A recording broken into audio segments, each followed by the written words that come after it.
cylinders of the 3-3. Okay, if we're and let me show you how we use, and I guess I can try and use your personnel as much as I can. Okay, but when we get aligned, the corners, these guys are called spurs. Okay, and they only play one side. We have our mic. These guys are called bandits. So we call it that. Okay. What do you guys call it? And I'll do the best I can to use your terms, as long as it doesn't screw me up. Our spurs are Monster Vikings.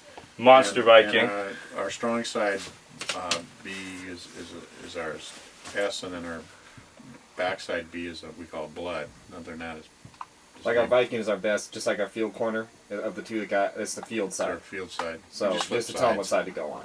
Okay. If you say it like this, it's not going to be confusing. Yeah, I could call left and I could call everybody left and right. You can just do it exactly like you guys label it. All right. It's not going to the wide side of the field would be our Viking, and the short side. Yeah, so it's not. All right. They're doing the same thing, just on different sides. So it's not. When we play cover 6, okay, see, we're believers in however you rotate, you have to tag that.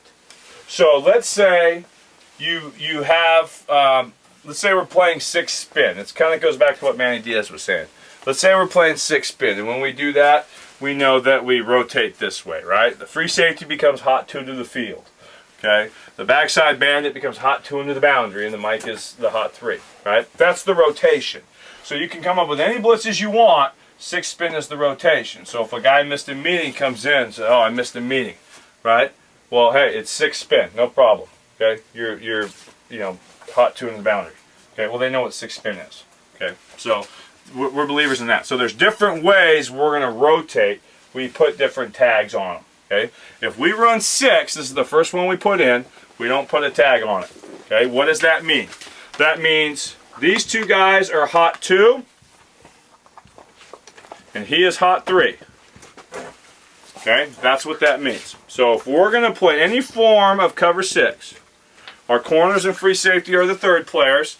These guys are hot 2, he's hot 3.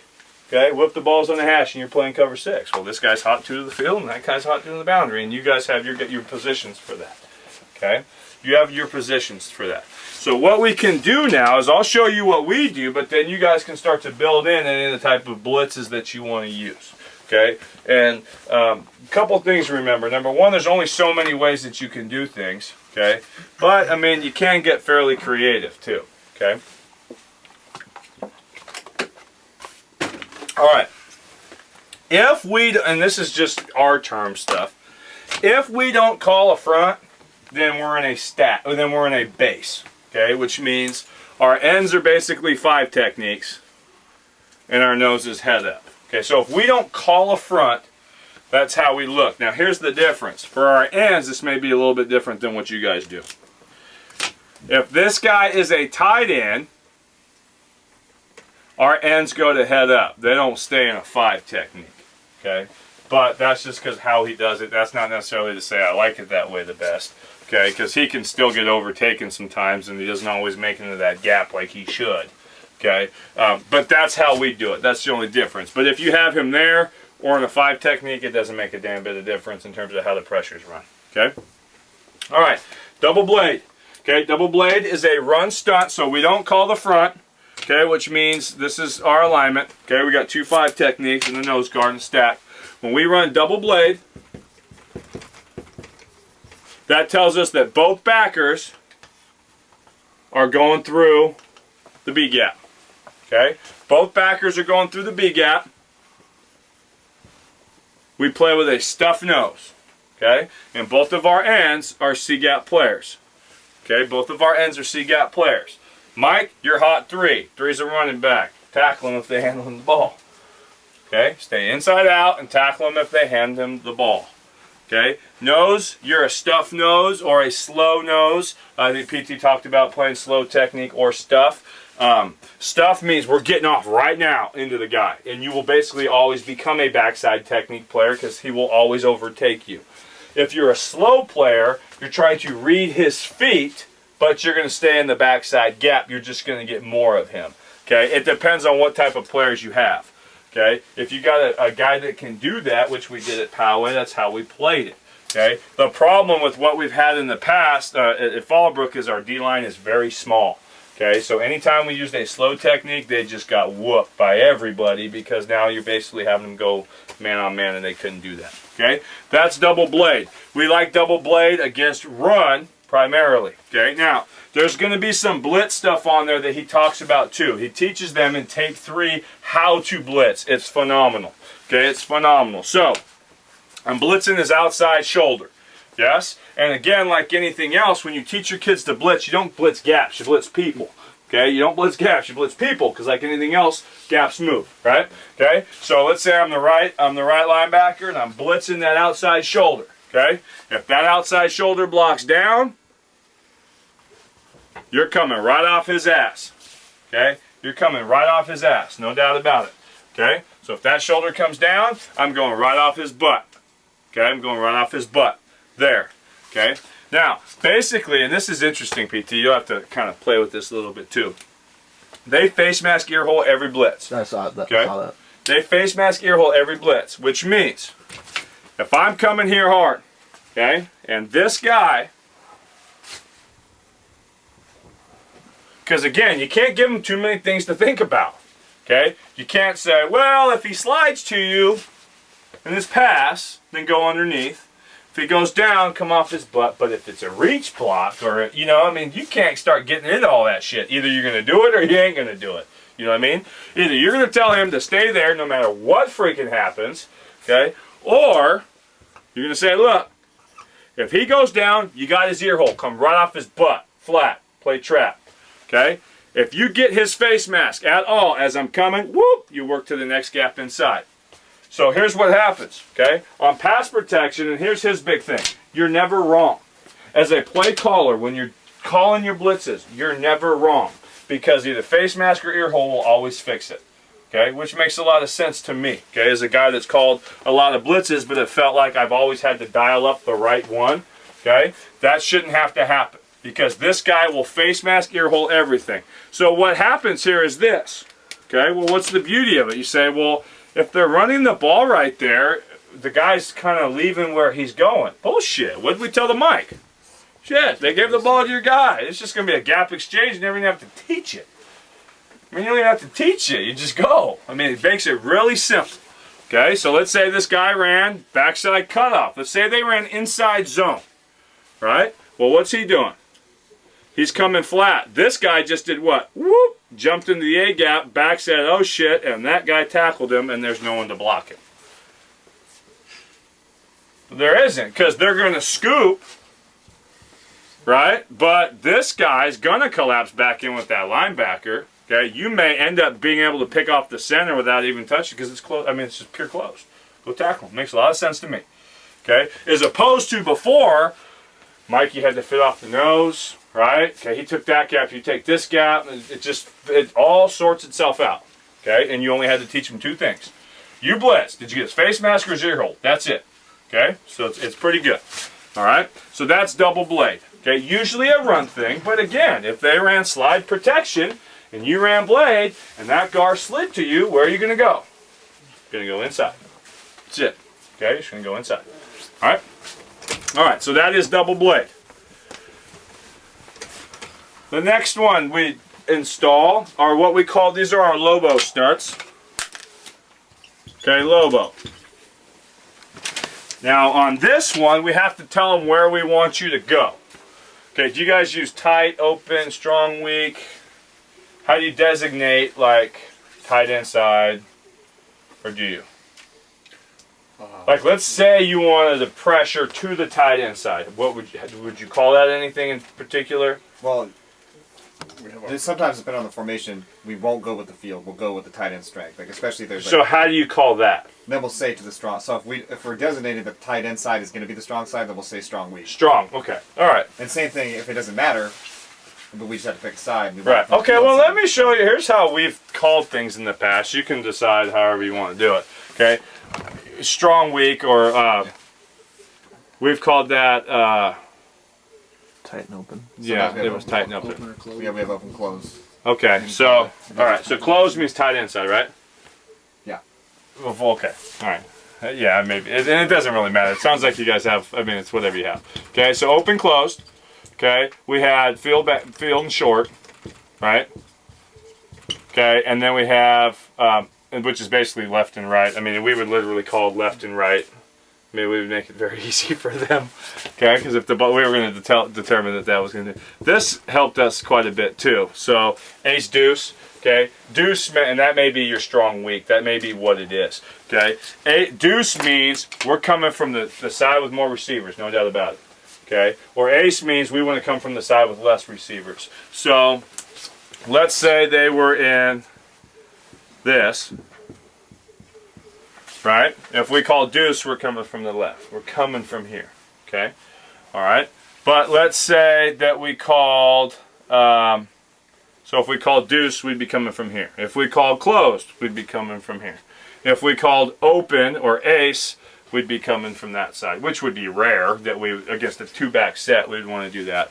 But let's say they're like that. Okay, well, where do you want to come from? So against 21, you need to decide. Okay, if we wanted to come from the two receiver side, whether it was here or over here, we would always call deuce. If we always wanted to blitz to the tight end side, we would always call closed. It would depend. It gave us more options, I guess, as a play caller. We don't do that now, okay, because again, it's not necessarily my system. But that gave us a lot of options to call things. Now, we did that, and then we always called the blitz. We always call the strength that way. So if we call deuce, whatever, we just call left. Fuck it. The blitz is coming from over here, you know what I mean? Or you know, open, we would call, well, I guess that still is open, doesn't matter, but open, we would call right. I mean, our kids could be dumb and figure it out, okay?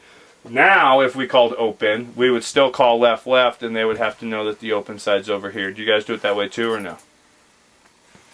And it's not a bad way either. I mean, I think it limits us a little bit, but... We don't normally call it with open and close. Open. I mean, we have quite a bit of ways we can call it. Identify who's blitzing based on lightning, thunder. Ones are so, like, because it's not what do you call it? Spur. They have their own names. Oh, okay. So you tag them. So since we know the strength, we already know we know which guy on which side is going to line up, and so it's. I don't know if that makes sense. Yeah. And our backers are on each side are different names. So. Right. Okay. Yeah. No. Right.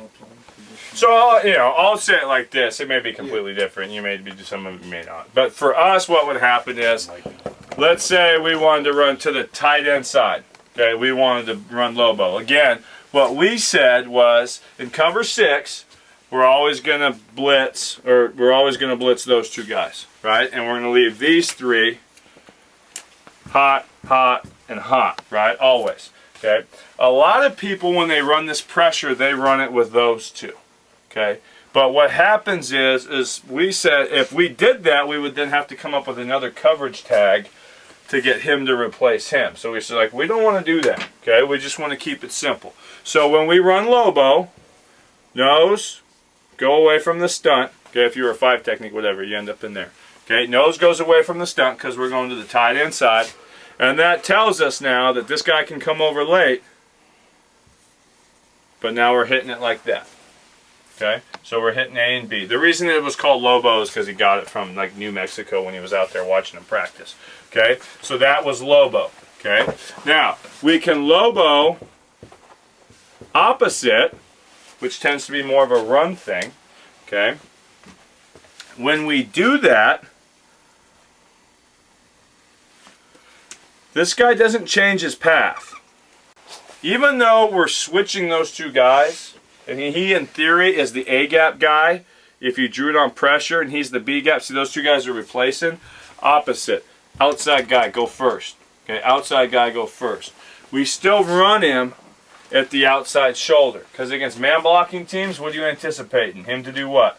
Block down, right? And now he's off his butt with him running around, as opposed to him running into and getting collapsed in a down block. Does that make sense? If they zone or whatever to you, well, what is he playing anyway? Face mask ear hole. Who cares? And the stunt was just run. Okay? So by running him at the outside out of the guard and he blocks down, we're going to get the perfect mesh. If they ran ISO, you say, well, there's nobody in that A gap. Well, you're wrong. That guard just put himself in that A gap. His body, my body, somebody will be in the A gap. Does that make sense? And that's something that we tell them all the time. Okay, so that's the Lobo opposite. What we'll also do is we'll Lobo switch. Okay, that tends to be more of a pass thing. On switch, he's going first. Okay, so he'll go first, he'll go second. Does that make sense? And that tends to be more of a pass thing. So we can run Lobo either to the tight end side, to the open side. We can call field Lobo. Okay, we can do those things. So that's Lobo. Now, does face mask ear hole still apply right there when switching the order like that with the 1 and 2? Does 2 still read play off face mask ear hole then? Off the center? Yeah, because watch, he's doing it off the guard. So that number 2. Okay, and switch so basically, if the guard fanned out for whatever reason, right? Well, that tells me I'm here. Does that make sense? Now, he's obviously not going to go flat down the line. Yeah. Okay, but he would do that. Okay, well, I'm coming in here. I'd be face masking your hole at the center. So if the center slid to me, go around. That makes sense? Yeah. You would never be wrong. Yeah, like you said, it corrects itself. It corrects itself. You'd never be wrong. Okay? All right. Now, there may be times, like 2 guys in the same gap. That's not necessarily a bad thing. You know, I mean, we'll talk about that later. Okay? But that's the big thing is if you can face mask ear hole everything, things will correct itself. And so you don't have to keep worrying about dialing up the perfect blitz and things like that. Okay? All right. The next one, very basic, is double edge. All that tells us, and we're in cover 6. Okay, so we call this double edge 6, which tells you, our Viking and the other monster and our middle linebacker, right, are in coverage. Okay, and now, late, our 2 outside linebackers will walk up late. Okay, and now we're into that. Okay, now typically on double edge, it's going to be an automatic rod. Does that make sense? We want you pass rush, we're teeing off. Okay, we're teeing off. We want you in rod. Okay, now, if we've got them based on personnel, and we know that they're going to be in 10 personnel, okay, we will keep you in a base front, which means we've got 2 5 techniques with a backer outside of them. Okay, the 5 techniques will go into the B gap. They'll face mask ear hole the guard. Okay, these guys will come off the edge. Okay, for us, I don't know. Do you guys always use a 5 technique even do a tight end side or not? Or have you even run? Do you even run something like that? Yeah, we do that. Does the guy stay as a 5 or does he move to a 6? Like 6 to us is being head up on the tight end. Well, sometimes we bring a strong backer up on the tight end. Depends on what he's. I mean, yeah, we Let's just say you want to run that blitz. A lot of times it will be like your ends will be in a 4. Head up. Okay. Yeah. All right. Okay. And then the backers aren't going to walk up. They'll just kind of creep up. Yeah, late. Yeah. Oh yeah. We tell proud. We don't ever want you to stand and say, "Hey, here I am." Yeah, but they won't even show that. Get there much. late. Okay. We show it. What we do is we always teach our kids indicators. Okay. And as much as we can, we want to know what the indicator is based off of who we're playing. Okay. So nobody on our defense, if they're an under center team, can leave at least until the quarterback bends the knees and puts his hands under center. So you can't go anywhere until at least that happens. Okay, and we're talking secondary rotation and stuff. I mean, yeah, we'll get in our fronts and stuff like that. Okay, but a lot of times we look at his scan. Is it one of those things where he always scans the same? Okay, so, he goes right, middle, left, middle. Okay, now move. You know what I mean? Are they in the gun? Okay, what tells me to move? Is it his knee that comes up? Whoop. Is it his hands that clap? Whoop. Is it the center's head who's looking down, waiting for the quarterback to give him a sign? He pops his head up. Woo, we're moving. I mean, that's when that guy starts blitzing and they start rotating and things like that. So as much as we can, we try and give them indicators to get them to move as late as possible. But however you guys are doing it, I'm sure it's beautiful. So, but basically, yes, it gets back into the same thing that you're talking about. If there's a tight end side and we're concerned about that, then all we do is tag stack. Stack because remember, base was double 5 techniques. Stack to us means double fort techniques. Okay, so we would make sure that we called it this way to make sure he didn't have to come from, you know, a 5 or a tied in to go too far. Okay, and then we'll still just run double edge, and we'll tag rod to it. Okay, we want you guys top shoulder. We're playing the pass. All right, so that's double edge. Then what we'll do is we'll switch it. Okay, like it more against 10 personnel. Okay, not gonna be in a stack front. Gonna be in a base front.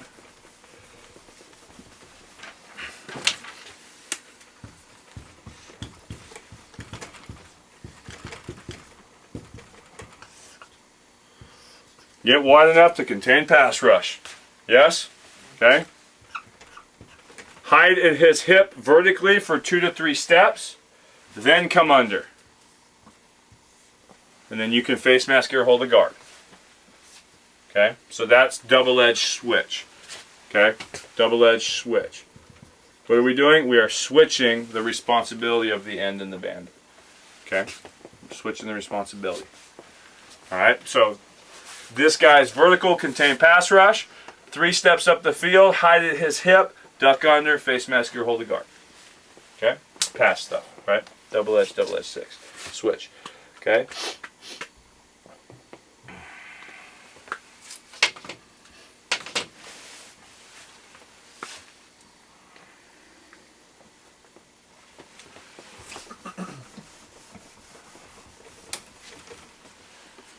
Alright. Some more run front stuff. Okay, we'll just play, and it's really just a front for us. Okay, but we'll play what's called solid 6. And solid's the front. Okay, and all that does is that places us up here. That puts them basically in stack, and that puts us head up. And we are on the line, pre-snap. Okay, these guys are responsible for the B. Those guys are responsible for the C. Okay, and then we're playing our hot stuff. Okay, we like that against option stuff. We're just basically trying to get 5 anchor points. You're basically playing a bare front without lining up with double 3 techniques, saying here, down block me. That's all you're doing. Okay, that's all you're doing. Okay, now if you wanted to do that, you can call solid pinch 6. Face mask here, hold the guard, and you just went to bear on the snap. Okay, so we have solid 6, solid pinch 6, and again, this is run stuff. We're not going to do this stuff per se against the pass. Okay, and then of course we have good old bear 6, where that guy's in a 3 tech, and we look like that. Okay, so we do have bear. Okay, bear, inside run stuff. Yeah, it's a good man-free defense against the run if you guys do plan on playing any man-free stuff.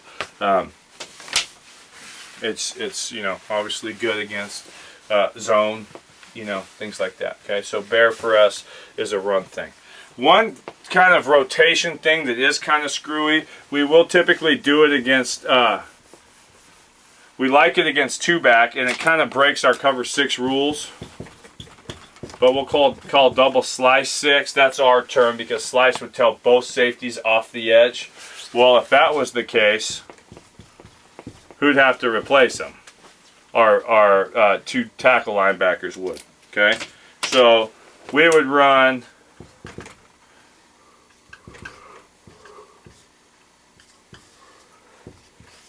like that. Okay, bring our safeties. But why is that bitching against 2-back run?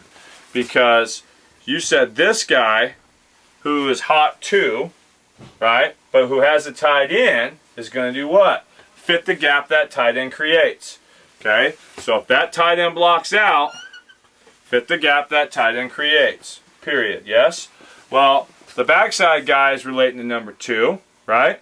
So he makes a call of, I'm here, yes? Put him there. Put him there. Okay? Okay, that's our Mike, right? Who's he responsible for? 3. Okay, if 3 blocks, go to where he is. Period. Right? And we've talked about that before. I don't care if he's a slot. If 3 blocks, go to where he is. They're handing the ball to 2. Go tackle his ass. right? I mean, it works out that way. It makes it easy. So it allows us a way to knock that here, come off the backside edge for boot, and to get 3 linebackers to play the run. Does that make sense? Okay, so it makes it easy. That's what we call double slice 6. Do that a lot more against 2-back stuff. Okay, but when they start detaching receivers, you know, as the number 2, there's no real reason to do it. Why not just bring one of those linebackers? You know, because if not, he would blitz. He'd still have to drop out to cover, and it just is a waste of time. Okay, so that's double slice 6. All right. Then we get into what we call 6 spin. Okay, 6 spin. 6 spin is a field defense. So we won't call, well, okay, doesn't have to be. But usually it's a field defense, which means balls on a hash or close to a hash, we're spinning.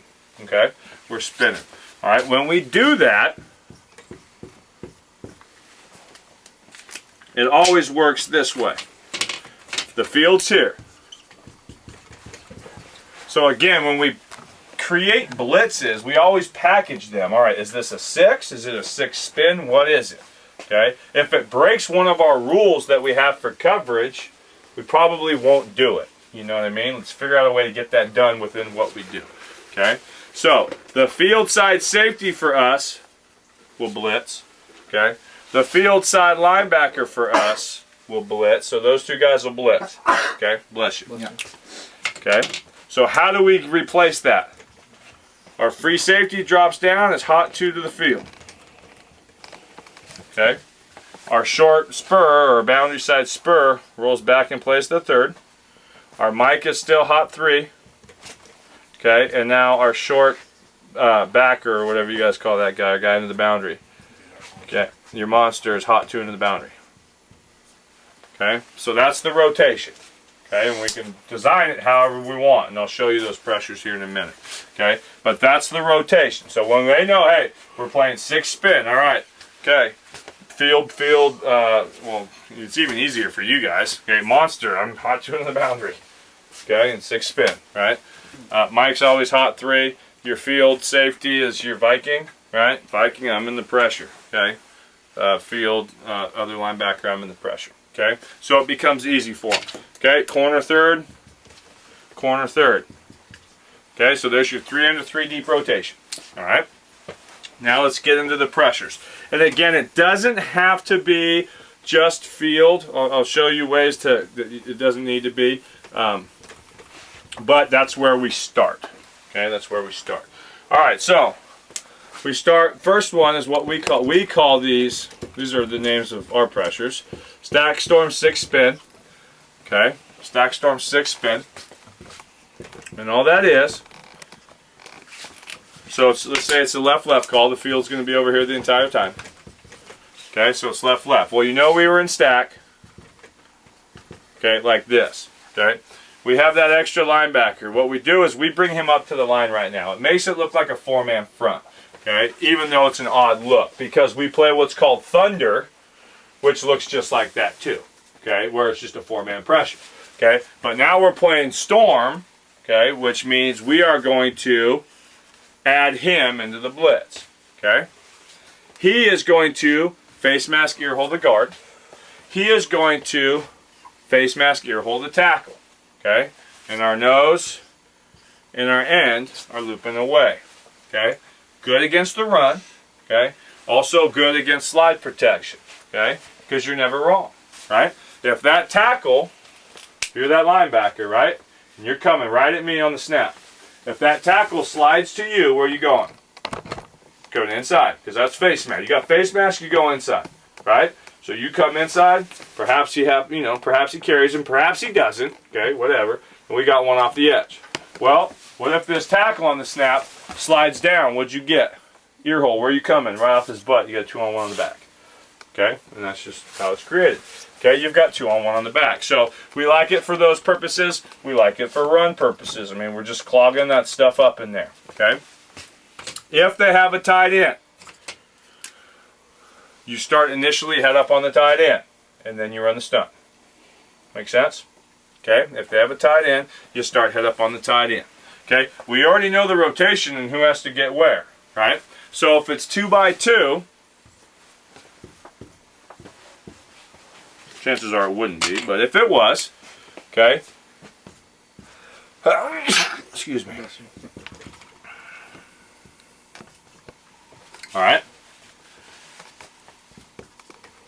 For us, we always talk about a numbering system.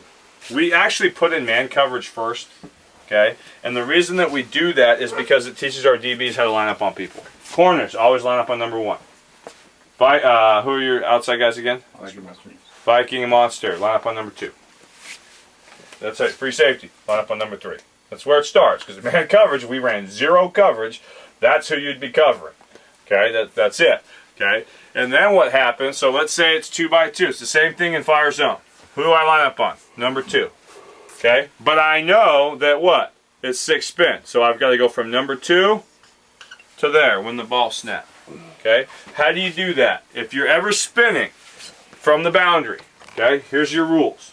As you're starting to spin, your aiming point is the middle of field. You just cross over and run.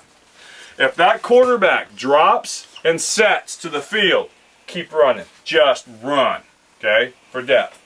As you're running, if he ever comes back, just center field turn. That's it. He'll never go back there again, okay? That's your first rule. Your second rule, if that quarterback ever shows run on play action or drops and sets into the boundary, wherever you are, as soon as that happens, stick your foot in the ground and go straight back. Why? If it's a run, we want you to be able to banana. Does that make sense? If he's throwing into the boundary, I don't want you running your ass over here either. Okay? Alright, so that's why we do it that way. Okay, so that's how we teach the backside guy. Free safety, who do you always line up on? Number 3. Well, there's 3, but guess what? 6 spin. So I'm dropping down, but I'm hot 2 to the field. Okay? If that guy blocks out, where's the gap that's created? Right there. Okay? That's it. Because what did we tell you? If your number 2 is a tight end, you play a run first. Period. Okay? Once you recognize pass, sure, you can buzz out, whatever. It's not very far to go.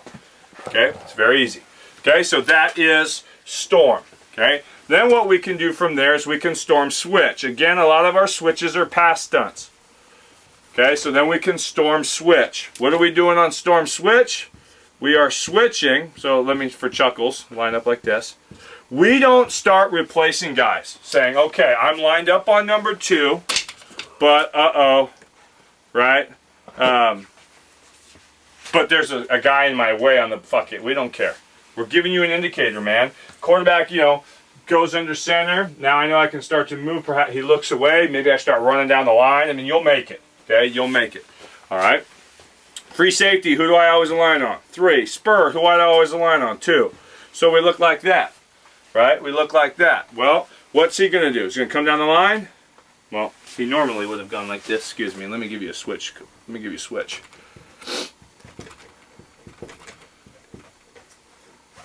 Switch. Up. Face mask gear hole. 1, 2, 3. Under. So we're switching those 2. Okay, it tends to be a pass stunt. Yes? Okay, you're a big gap defender on run, but that's where I got to be. Face mask gear hole, and so it's the same stunt. You're just switching those 2. Okay? Well, free safety, I line over number 3, but I am hot 2 to the field. Okay? So we drop down this way. Spur, why didn't I spin from over here? Because 2's in the backfield. Jeez, you're damn near there. Right? Very easy. You don't have very far to go. Okay? Mike, who am I responsible for? Number 3. Okay, if they run the ball, run to where he is. Okay, that's it. They run the ball, run to where he is. Okay, who am I responsible for? Number 2. Okay, I know where my drop is into the boundary. It's 2 yards outside the hash. If they hand this guy the ball, what are you going to do? You're going to go tackle him. That's it. Okay, that's it. All right, so that is stack storm switch 6 spin. Okay, now, well, let me get to that in a minute. All right, even smoke. Again, we're staying with field pressures. Okay, even for us is a 4-man front. The field is left. For us on even, we play with double 2 techniques. Okay, I don't know. You guys may shade them, whatever. Okay, we play with double 2 techniques. Okay, field linebacker. You know we're doing that. Rotation is the same, so I'm gonna stop drawing the damn coverage because it's all the same. Okay, field linebacker, I'm there. I will show you how it's a little bit different here. Okay, but field linebacker, I'm going. Okay, I'm going. On smoke, here's what we tell them. Okay, we want the end to face mask ear hold the guard. Okay, he's gonna face mask ear hold the guard. The nose is gonna face mask ear hold the center. Okay, if you drew it up, in theory, those two would be taken away based on what happens, okay? But that's how it works out. We tell that blitzing linebacker, we want your heels in the B gap, 4 yards deep. Heels in the B gap, 4 yards deep by the time the ball snaps, okay? And just run straight. Okay, just run straight and hug that thing tight. Okay, now, if you wanted him to face mask ear hole anybody, it would be the tackle. Okay, that's who it would be. It would be the tackle. If you want to keep it even simpler than that, just tell him to hug that thing tight because it could be a back from the inside coming to pick him up. We like him to spill everything, okay, even from there. So we don't give him a face mask ear hole rule on that one. We just send him. But if you want to give him one, you give it to him. Okay, you give it to him. Now, this end has to do what's called run through the mud. But he's going to face mask ear hole that tackle, yes? So if that, but he's the contain now, isn't he? All right, that's your 5th guy in the pressure. So here comes coach, right? Coach is that end that's got to run through the mud. We call him we call him the cop. Contain on pass. You're the cop. Contain on pass. So when that ball snaps, if I kick out to pick up the bandit, what are you seeing? My ear hole. Okay, so you're going to climb my ass out to cop. Okay, you're going to run through the mud. You're going to climb my ass. Okay, but on the snap, if I do this, where are you going?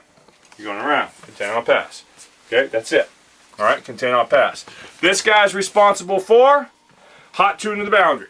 Yes, hot tune to the boundary. All right, now, let's say they were in trips, and we know that right now he's going to drop on the snap. Okay, you know that, yes? He's got pitch on option if they option to the boundary and you overload. I mean, that's one of those things that you're limiting yourself a little bit. Okay, but let's say that I start to drop. There goes number 2 on a handoff. What are you going to do? You're going to go tackle him from the outside in. Bless you. I don't care if it's a dive inside. I don't care what it is. Okay. Part of the problems that we've had in the past is we haven't taught it that way, and we always felt susceptible in there, and we shouldn't be. We're wasting people out here where the ball isn't going. Does that make sense? Okay. Because if he climbs, doesn't that guy end up on contain anyway? He does. Okay. So he'll always turn the ball back in. Okay, he'll turn the ball back in. All right, so we know that we're bringing the safety here, free safety down. Mike's playing over number 3. Okay, now, depending on how creative you want to get, okay, you can 6 spin in the middle of the field. You absolutely can. Okay, and I totally encourage you to do it because why limit yourself to overload pressures only from the hash?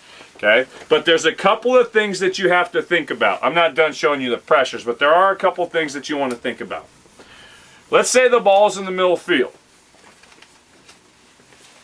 and they're in 21 personnel.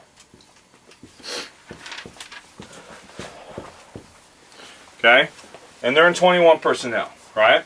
The easiest thing to do from the middle of field on 6 spin is to be in a stack front. Run stack storm. Okay, that's the easiest way to start. Okay, and so let's say you wanted to call it tight. Stack storm, 6 spin.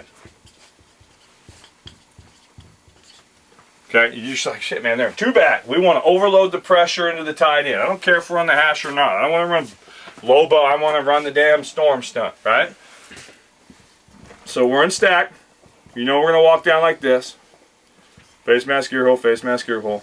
Okay, so we look like that. Why do we want to do that? Because we have a backer off the line right now as an I'm here guy. So now we have an overload pressure with a 2 linebacker system. Does that make sense? Okay. Free safety can drop down. That spur rolls out. Okay. That's why we would do it that way. All right. Okay. So the first way to do it is to be in stack. Now, let's say you didn't want to run storm. You wanted to run smoke, but shit, we only run it out of even. You just got to run it out of even. Okay? Why do that? Okay, run stack smoke. And aren't you in the same damn thing? You are. Just do it like that. Okay? And it doesn't have to be 2-back. It can be a 1-back set. Whatever. You want to hit the tight end side, right? Let's say it's a 1-back set. Even better. Why is it better to be in stack? Because this guy's already off the ball to cover him. Does that make sense? Okay? Here's the issue you run into if you don't do that. Okay? So, I mean, you can run the same stunt. You can run storm and smoke out of stack. You don't just have to be an even and run smoke. That's just what we do it out of. And it's a nice compliment. Let's say you want to play some 4-down stuff this week. Right? How nice that we can run, you know, even cover 3, but then we can also run even smoke, you know, 3 under 3 deep to make it look the same. Okay? Here's where you start to limit yourself. Is when you're in the middle of the field, not necessarily limit, but you make it more difficult.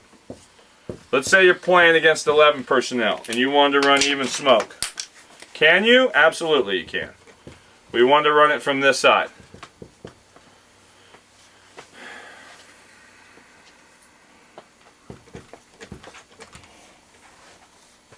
Okay, that's what it looked like, yes? Okay, he copped out, yes?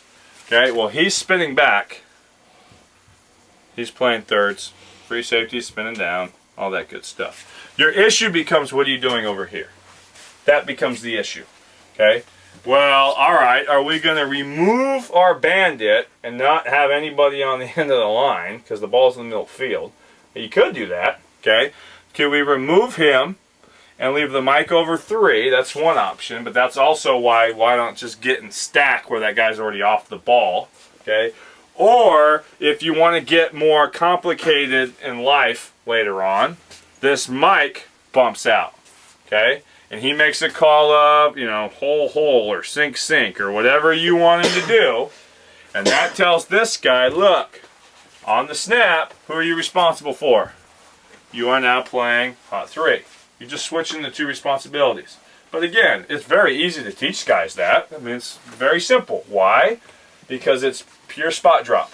Okay? So on the snap, what am I doing? I'm working to get over the top of him. If they run this way, go get him. He's your guy. If it's a pass, get in the middle field. So you can do it that way too and have him play 2. You could still play a 4-man front and overload the pressure into a tight end side if you wanted to and not have to get real worried about it. You know what I mean? But that's your adjustment. That's how you do it. Okay? That's how you do it. In the boundary, it's not as big of a deal. I mean, you could walk walk that lineman off, that linebacker, and it wouldn't be such a big deal because it's not very far to go. So you just need to decide, is this purely a field pressure out of a 4-man front? Will we play it in the middle? But we're just teaching that one rule, okay, that sink rule and stuff like that, or that hole rule, whatever you want to call it, like that. So that's something to think about, okay, of being able to overload pressure from the middle of the field. All right, the final one that we will run, oh, excuse me, let me give you smoke switch. Smoke switch is good stuff.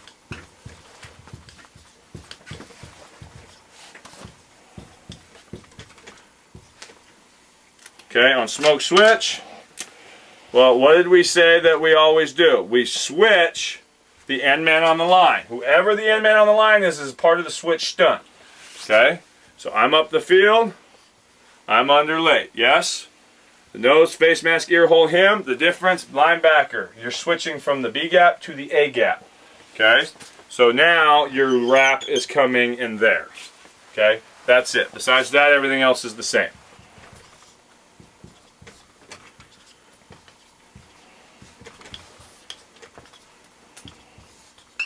Okay? So it looks like that. That would be smoke switch.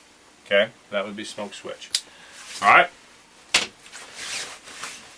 And again, the nice thing is you guys will have this on tape, so you guys can, you know, copy stuff down then, look at things that you want in terms of pressures and stuff. The other one we run is snake. We don't switch this one. How you doing over there, PT? Good. The other one we run is snake. We run this out of what we call tiger. Tiger to us means this. Again, that's the field. Tiger to us means we reduced to that side.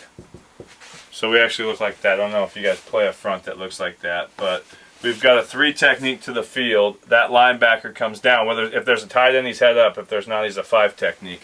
Okay, but we're backed up again. So we look like that. So that's a good thing to be able to do. So hell, I guess in theory, if you were playing, well, I'm not even gonna get into it. Okay, so this is snake. On snake, that 3 technique end, take a 45-degree downhill step to the inside eye of the tackle, and go vertical on him. Okay, go vertical, face mask gear, hold it. Okay, I am coming underneath this guy. Okay, into the A gap, but you can face mask gear, hold the guard. Chances are that guard is going to do what? Chase the tackle. Okay, so where you normally end up is in there. Okay, good against the pass. Okay, good against the pass, especially to a man side. You know what's great against is like when teams run midline and shit, but they just kind of spring it on you every now and then. Like they don't run a lot of it, but a little bit. You can kind of you can just knock the hell out of somebody. And I'm not saying a true option team. We don't stun a lot against true option teams, but if we're playing a team that kind of likes to run the ball right up the gut, this is a good way to kind of handle that sometimes when the ball's on a hash. Okay, so that's what we call snake. That's tiger, field tiger, snake, 6 spin. Okay, that's snake 6 spin. Okay, so those are the 6 spin pressures we want that we run. Again, there's a lot of them out there, so you can go figure out, okay, does this fit into our 6 spin stuff or not? Okay, almost done with this. Then we'll look at some tape. Then we'll talk some 400 2 deep. That 400 2 deep is simple. That'll go real fast. Okay, it really is. It's really easy. And we don't have a ton of pressures for it either, so that makes it simple. Okay, the next blitz package we use is what's called 6 shove. That is corner blitz. Okay, 6 shove will only be called when the ball's on a hash. Okay, and it's always the short corner that goes.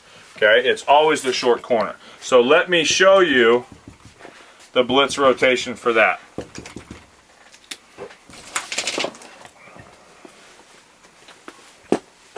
You don't have to be in press man. When we first teach it, we'll show press man. But if you don't play a lot of press man, there's no point doing it.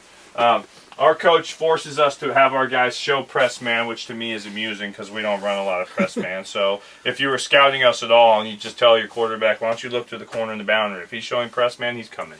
Okay? If he's not, he's not. Okay? But Boise, right? I mean, their guy was speaking a couple weeks ago, and he's like, look, man, if our guy's not a press corner, then he's going to start at 7 yards. And when he gets his indicator, he's going to start coming, I mean, it's just one of those things where, ability alignment, but disguise, line up how you usually line up and then run the pressure, all right? I'll start it from here, okay? But we don't necessarily need to leave it that way, all right? So basically, I would show press man.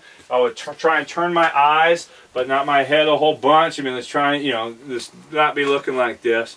Okay, turn my eyes, but not my head as much as I can. Okay, once I get the indicator or that quarterback looks away from me from under center, now I turn and I start to run down the line. If I get there early, okay, then I'll start to chatter and I'm coming. Okay, so that is 6 shove, so it's corner blitz. All right, now let's look at the rotation behind it. Our middle linebacker, okay, is pushing hot 2 into the boundary because the overload is coming from the boundary. So you can incorporate, it's always that corner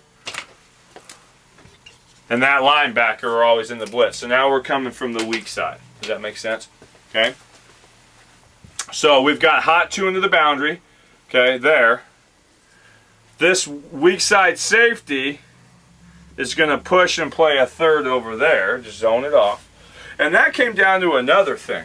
And I was talking to Pt2 about this the other night.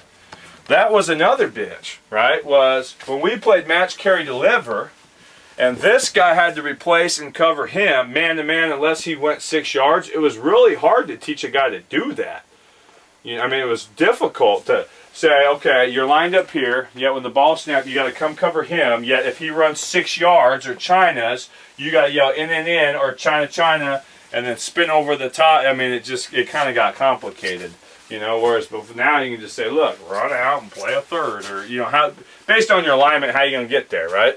The easiest I found is that guy was at 10, and we just have him slide over and then zone turn, and, you know, that was the easiest I've ever done it, but that's that, okay? So these guys here, third, corner, third, field safety, hot 2 field, okay, field linebacker, hot 3, okay? So that's the coverage. Mike is shoving into the boundary, okay? That was the shove. We're shoving the Mike and the spur into the boundary, or not the spur, but the monster into the boundary, okay? The field side linebacker was hot 3. Okay, the field side safety was hot 2 field.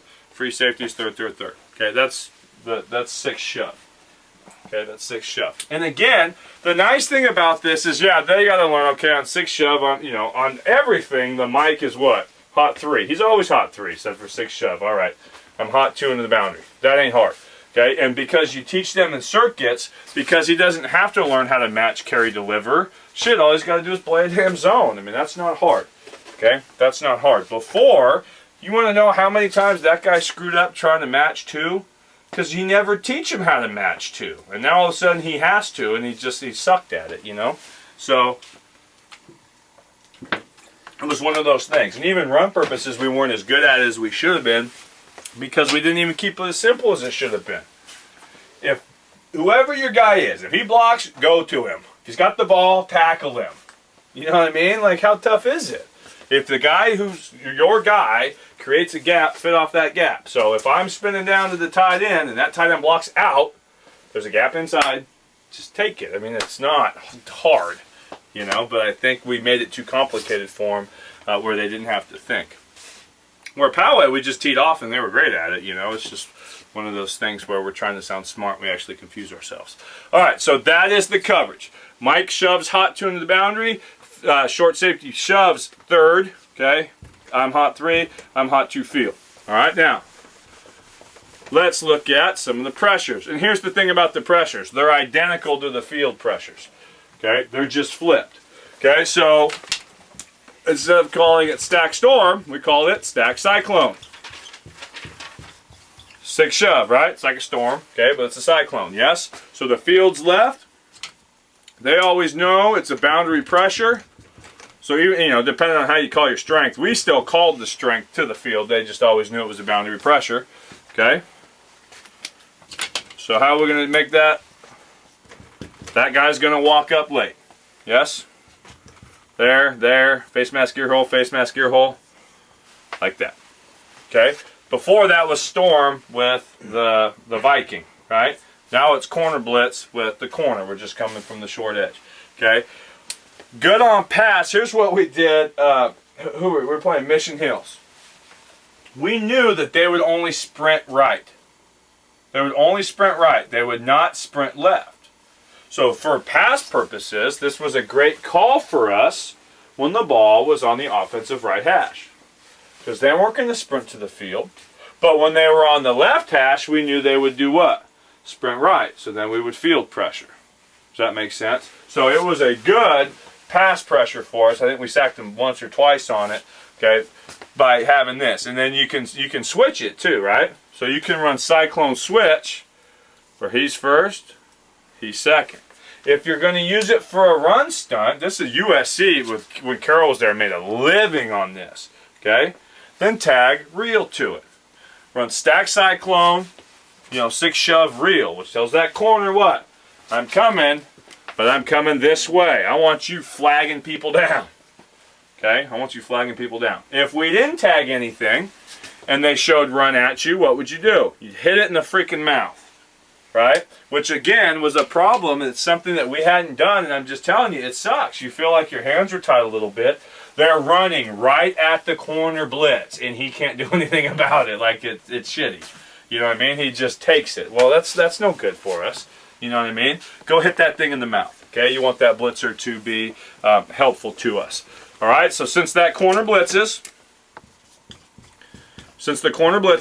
okay, and we're here.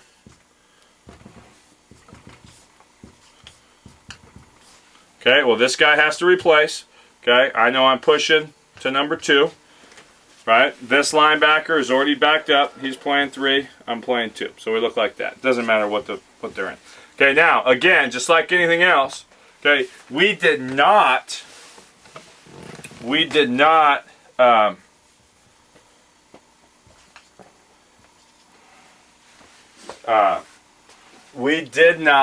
replace.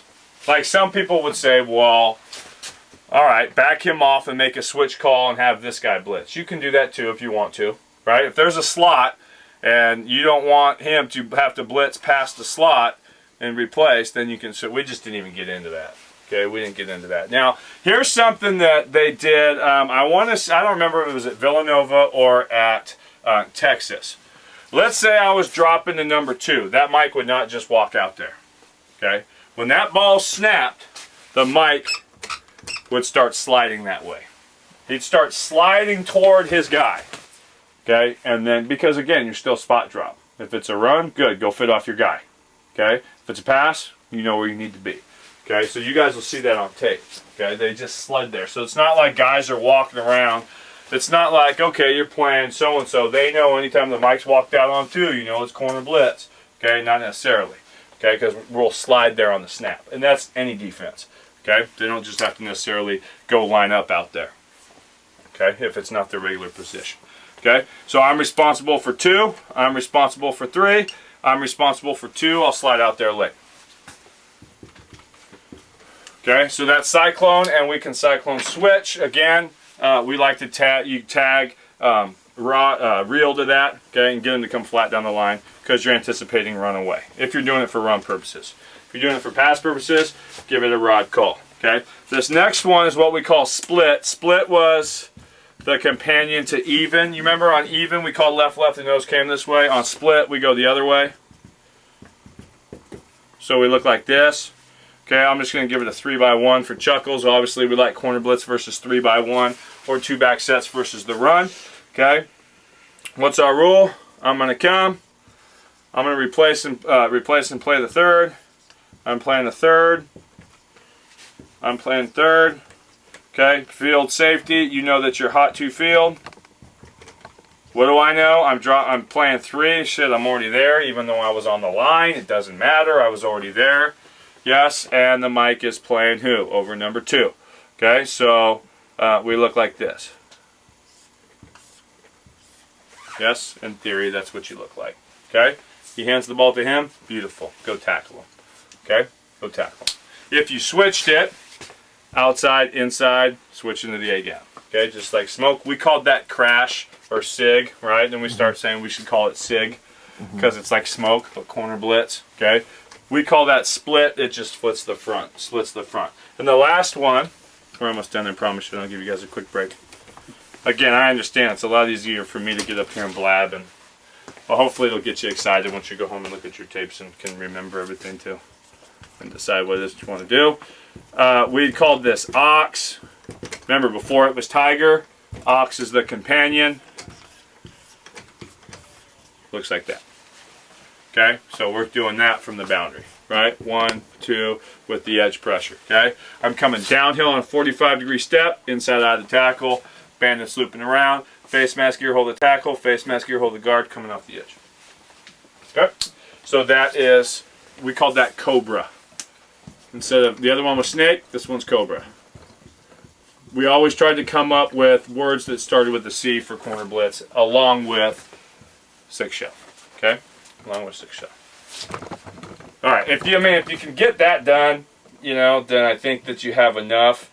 We are going to look in verses 21 and 12, going into stuff where we can potentially get guys to be able to do this type of stuff, where we can blitz inside. Okay, and then we would just replace, I'd go to 2, we would just take this weak side spur and move him in. like a monster. Okay, so we'd call that 6 monster. Okay, so what we're doing is I'm working to 3, 2, even from the middle of the field. Okay, but it gives us a way. That's a good run stunt versus 21 personnel or double tight end stuff to get every gap hit, right? With a guy coming right over the top of it, you can't block him. You can't block him, and you can't get anybody to him. So he's just making plays left and right. Okay, so that's we're going to look to do that. Okay, we're going to look to do that. Now, if you did do it against 11, then you're right back into having to make sync calls and everything else. Okay, by him to sync. Okay, all right, but that's why against 21 and 12, you don't have to worry about it. You won't get a slot. Now you could, right? You could get a slot.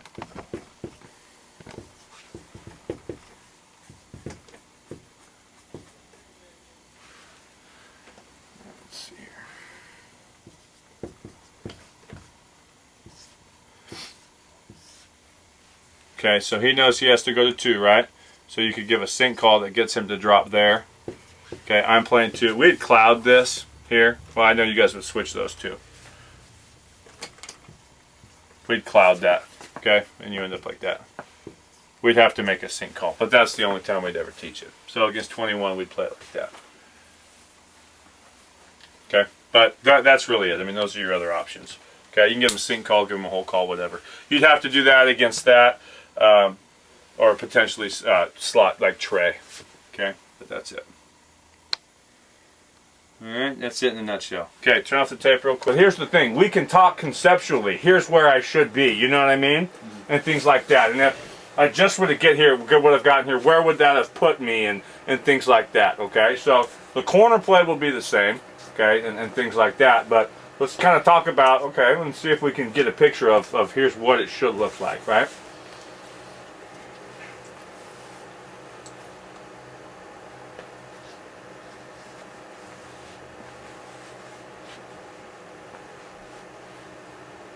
Don't worry about that stuff. Okay, so here's our guys. Okay, this guy's hot 2. Okay, he's hot 2 to the field, so his landmark would basically be where? It'd be here. Yes. Okay. All right. This guy is hot 3, so we know that he could bump over a little bit, but we know his aiming point's going to be where? Middle of field. Okay, and again, it was different then, so. You know, obviously we're better at what we do now. But this guy now, his drop would be 2 yards outside the hash, yes? Into the boundary, okay? Don't worry about what we were talking about. We wanted to get this guy to knock him up and screw up the bunch. And the more we fire zone, we don't ever reroute against bunch and fire zone. It's just too many crossing and switching and stuff like that. So let's pause and see where we would have ended up. Okay, so if you look at it, if he would have not hit anybody and ended up on the hash, he would basically be defending both of those guys. Does that make sense? Okay, so he'd screw himself up. Where did it say he needed to end up? In the middle of the field, right? He'd come right to him, right? Okay, this guy needed to end up where? 2 yards outside the hash, and then would be shrinking, which is putting him underneath this backside outlet. Okay, so it puts you exactly where you need to be. Does that make sense? Without even having to think. I mean, it's amazing when you go back and actually look at where guys end up. If you're spaced evenly underneath, you're going to take it away with pressure, right?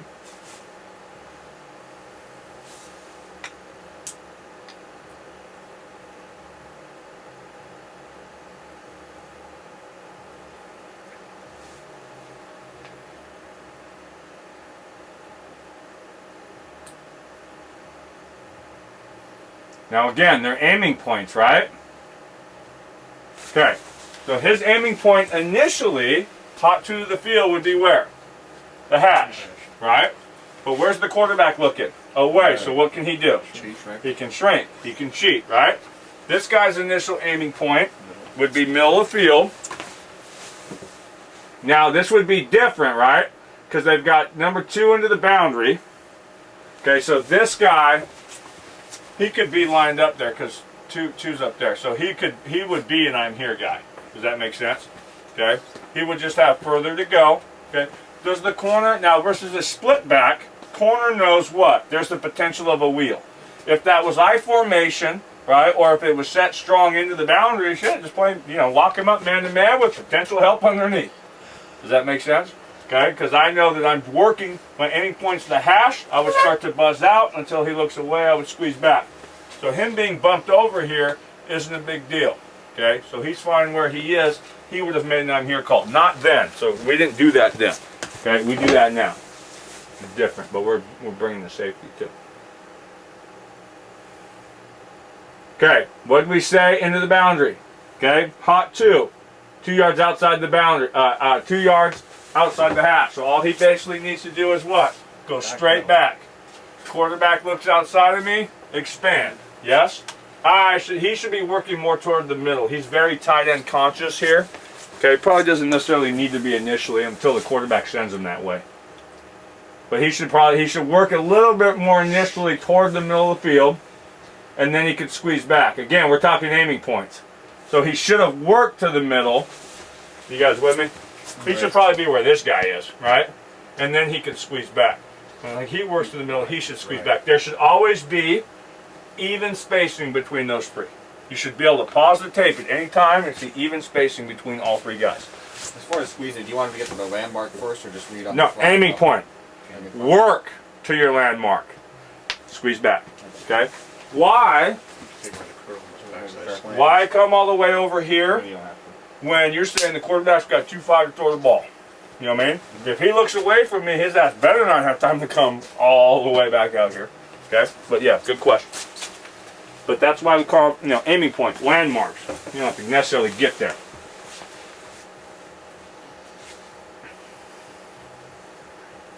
Okay, let's look at the corners. This is important. He's going to bring this up to you. Okay, corners. If the quarterback's looking at you, what do? We already talked about this. We always fade, right? We always fade. Okay? So we said that if 2 went out, what do you have to do? Stay off and outside. Because no matter what, that's going to be the primary side. No matter what. So if this guy runs a curl, who's going to take it? He will. If that's the primary side, won't the quarterback go back to pass and look that way? So what's your free safety going to do? He's going to be coming that way. Okay? Here's what happens on the tape and where the kid screws it up. They do that. Corner ran with the post. Okay? Don't run with the post. Okay? Don't get caught up with that. Okay? Because if 2 comes out, you stay off and outside, you will end up on this. Okay? Who always ends up on the post? The free safety does, because that's where he's looking. Now, if he was looking away from you, and number 2 went in, who are you man on? 1, because 2 went in. So you just teach them that process, but teach them to trust themselves. Don't carry a post unless the quarterback's looking away from you, because I'd be squeezing anyway, right? Yeah.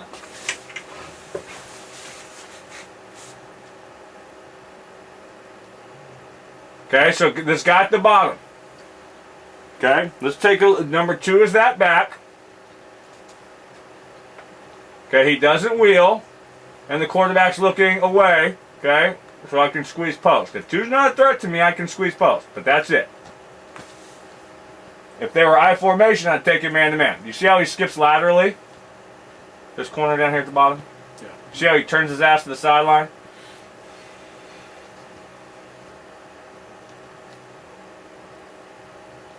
You see how they both are turned? That's not what we did in that slide back tape against pop-ups, right? Because that was zone. That was we were in cover 3, cover 4, something like that. Man, loose man. Okay, we weren't in fire zone. Again, we're going to put ourselves in the position to run. Now, on the backs, number 12, you should have the hot 2. He should, yeah. Should he stay wider in case they're on a screen or something? Well, he's got to align outside of 2. And again, it's a little different, how we taught it then. We're talking, okay, if we were going to teach it again, let's think about this, right? So his alignment has to be outside of number 2, right? Because he's the force player, okay? Okay? So as I start to drop, my initial aiming point is the hash, right? Because the ball's on the hash. So initial aiming point is the hash. Okay? Let's see where he goes. He fucks up because he gets like all turned around and starts running in the middle of the field and everything else, right? Well, he's still outside of him. You know what I mean? And he's at 10 to 12. I mean, they're almost on the same line. I hope he doesn't start running after that. Yeah, I don't know why he's backing up. I know there was a guy coming from the other side. Maybe he saw him. Again, like anything else, the longer the quarterback holds the ball, shit starts to look funny. You know what I mean? But you still end up to, being okay. But yeah, your rule would have to be, but don't ever squeeze back past that guy. You know what I mean? Okay, this is like a 6-spin. When you drill this, do you just have a quarterback making drops with them out on the field without? Absolutely, initially. And even Manny Diaz says do it for a month before you teach him anything else. Before you even teach him how to defend the run, before anything, just get him to drop for a month. I'm like, well, we ain't got a month, you know what I mean? But we got a few days, right? So yeah, hell yeah, start in the middle of the field. Okay, you're too hot in the middle of the field. You're too hot in the middle of the field. Okay, and they do it in circuits. But yeah, just have a quarterback. Bam, quick set. Where you got to be? 5 yards. 2 yards outside the hash. Okay, bam. 5 yards. Five steps drop. Okay, backpedal to 10 to 12. 2 yards outside the hash. Okay, that's your station, right? So when you get safeties, they're in the safety alignments. When you get linebackers, maybe a linebacker has to cross over to get there. You know what I mean? So maybe he has to cross over first and then backpedal second. Right, to get his depth, those types of things. So start him in stacks. Say, hey, for chuckles, you're right here.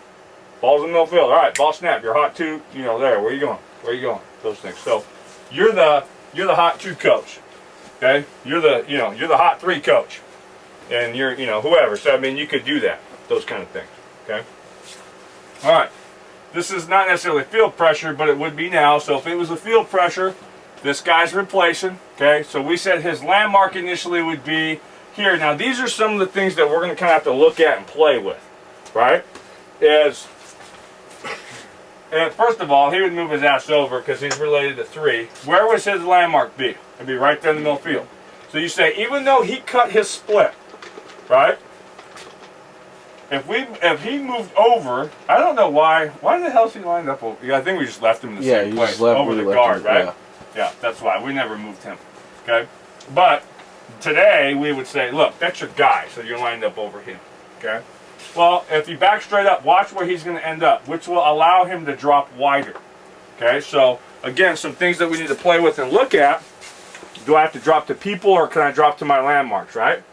That safety is going to drop down and play hot too. Oh, okay. Well, he's fine anyway. Okay? So we should be working to this. That's that quick throw. He's coming down anyway. Why does he come down? Because if they throw quick set, your ass better be at 5 yards. Does that make sense? That's why he's coming down. Now, let's go back to 5-1 bottom. We didn't teach 5-1 bottom at that time. This is something that's come up in the last couple of years. Okay? Receiver on top. Where's my landmark? It's halfway between the numbers and the hash, right? 5 yards. Halfway between the numbers and the hash. He's inside your divider. He should be where? Outside leverage. And look at what they're trying to do. Bring you into throw out. You see how that works? Okay? So it's going to work out for you. So that safety on top, hot to the field, would be going now to the hash. Okay? Our Mike linebacker 19 should be working right now for the middle of the field. All he really needs to do is back straight up. Okay? Boundary safety should be inside leverage too, right? The boundary, yeah, because it's bottom. Boundary corner. Right? So it's bottom of the numbers. Where is he? He's outside your divider. I'd be inside leverage. I mean, we didn't teach that to them at that time, so I mean, it's not like it's their fault.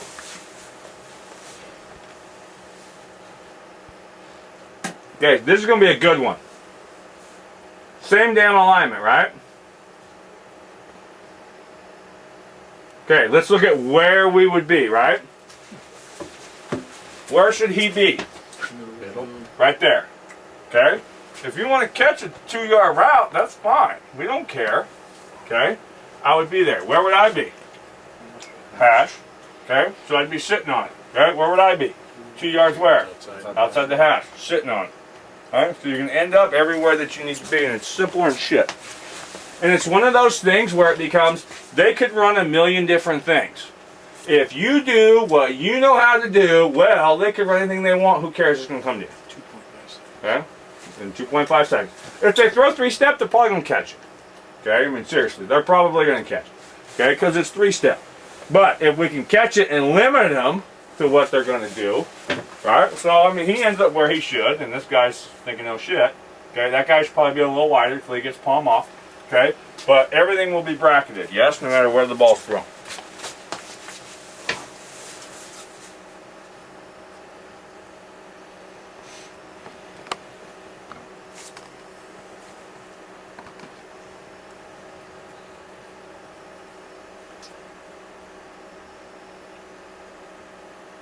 Okay, where would we be? Should be outside. I'd be working to the hash. He would be here, right in the middle of the field. Okay, this guy would be right there, where that guy turned around. Make sense? Okay, so those are the 3 places that would be in according to our landmarks.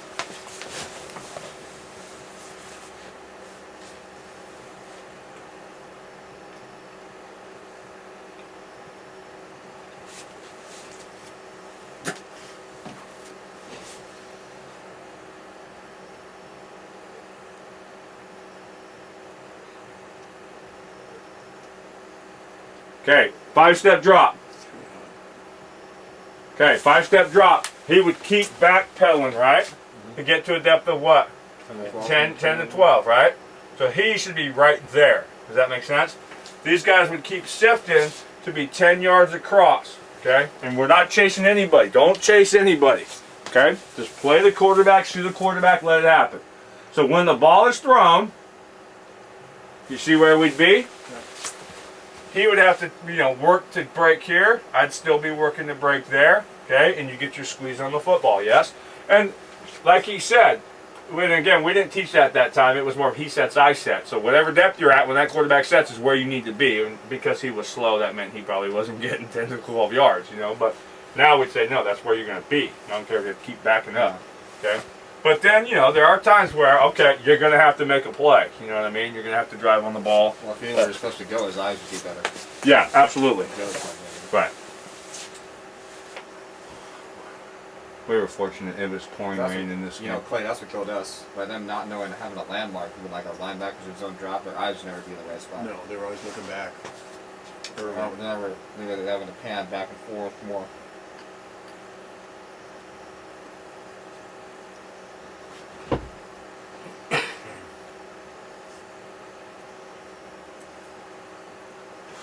But I mean, in 10 minutes at least through chalk, you could have everybody understand the underneath coverage. You're right, you would think. And then, Yeah. then if we're going to bring the Monster Vikings and our strong and our blood are going to be the hot 2 guys.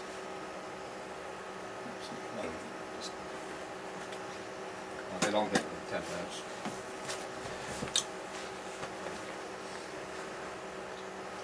Alright, so this would be field. Ball's on the hash. Okay, 5-step, yes? Okay, so he's coming down, in theory, he would be coming down to take away the hot, right, on the hash. And my guy's a slot, so I'm playing pass first. That's what I'm thinking. I'm not going to worry about run right now, okay, because my guy's a slot. Now I got 5-step, he goes beyond that, okay, I would work it back. Now, here's what some people do. And it's not a bad thing. I wanted to do it, but our coach won't let us, and it's kind of the angle we have kind of sucks. Our free safety, like, here's what the Steelers do, and you'll see this a lot in the NFL because they show a lot of too high. So that safety is over the top of your Viking blitzes. Well, the safety is basically over the top of number 2.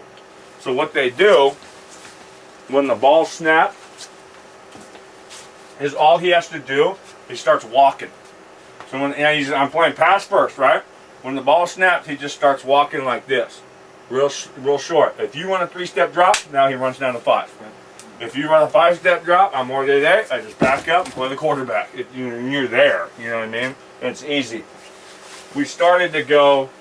That's how we started teaching a lot of teams out of a 3-4 appearance when we were too high, okay, versus a slot. Because it was hard to run down and then run back if it wasn't. You know what I mean? the thing that you can't really do that with a free safety. You can't start walking toward the hash if you're lined up in the middle of the field or something like that. So obviously that's an issue you end up with and everything else. Okay.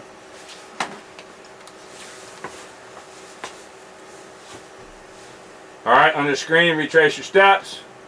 Obviously, screen's gonna be a bitch. D-line, snap, turn, retrace your steps. It's one of those things, and it's 3rd and 10, whatever. You can have some man pressures to try and negate some of that stuff too.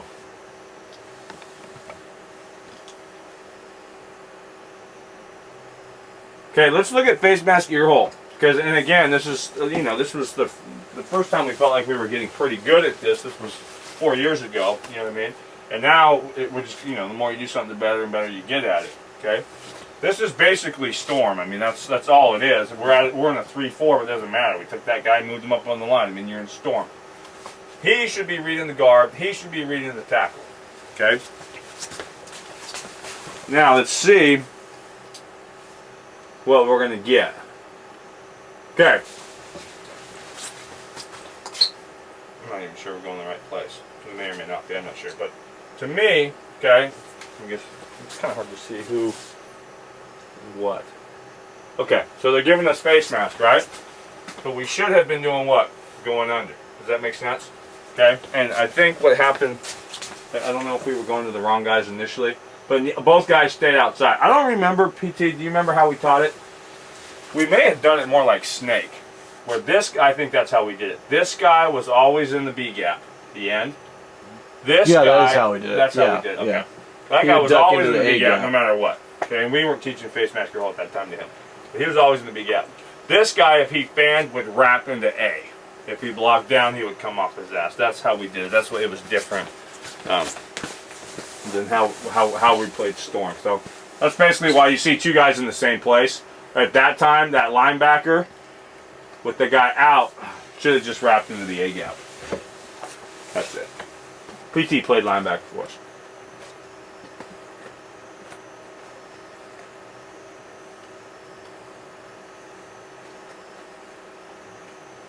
Okay, let's see where we're at. Is this quick set?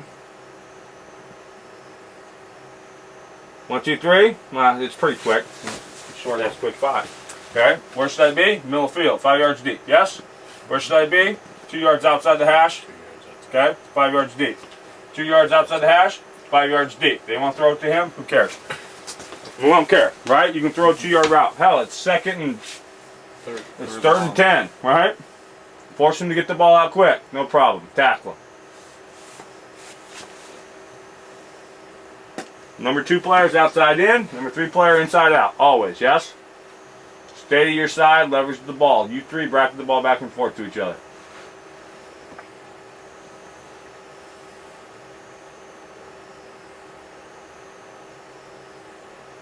Okay, so now we would expand, right? Because we're getting sprint out, yes?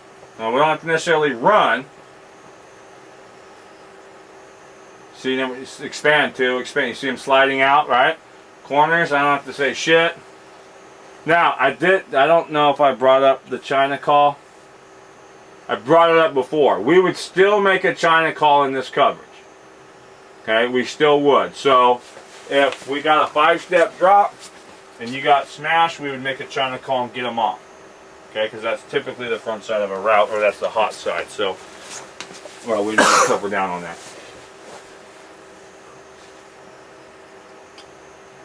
Look at the corner, look your hip slide, and you just don't have to sit on anything, just stay back. With 2 going vertical, he should have stayed off. Quarterback sprinting to me, he should just fade. There's no reason for him to sit there, you see that? Okay, quarterback coming sprinting to me, he should have just crossed over, faded.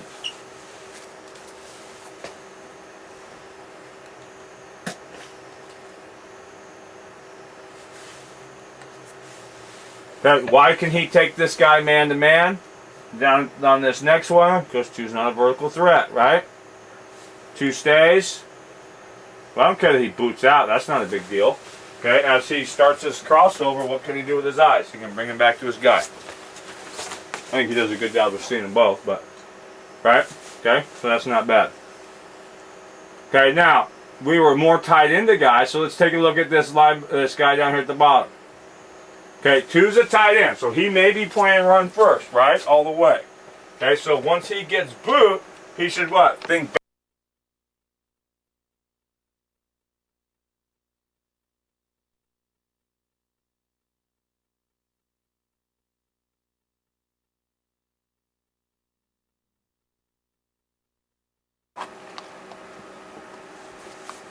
It's the same stunt over and over again because we just packaged them in terms of the cut up, you know what I mean? So that part's not a big deal. Okay, let's see where we would have ended up. Okay, ball's on the hash. All right, he's starting to sprint, right? So the problem is this guy, huh? That was my initial aiming point, but what are his shoulders doing? Hell, not only are they turned that way, he was running that way, which should get me to expand somewhere over here. Yes? Okay, the mic, I'm in the middle. I would be crossing over and running toward that direction. Okay, he's starting to do the same thing. Corner, I'm obviously going to what? Well, fade. I'm going to stay off and outside, right? Stay off and outside. I don't have to cover anybody. Play your 3 deep zone. And look who was coming to him, right? And you didn't have to see him, and the guy will come to you. Watch, he ends up getting the corner out. So I'm in the corner, it's going to come to you. And, you know, it was a good ball and everything else, but it was still 3rd and 8 and he couldn't complete it. Because at least the pressure forced him to get the ball out pretty quickly, right?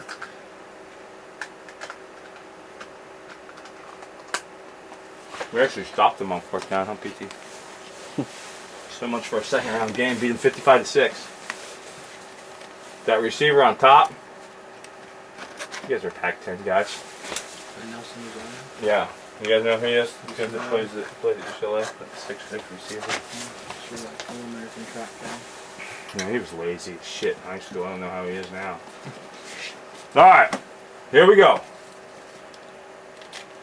Okay, again, if I have a slot, I can play pass first, huh?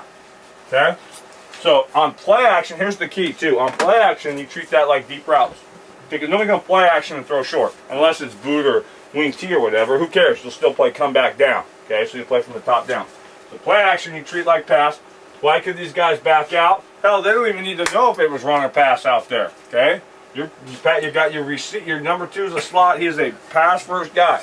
Okay, back up to play or get to your landmark of 5 if it's quick set.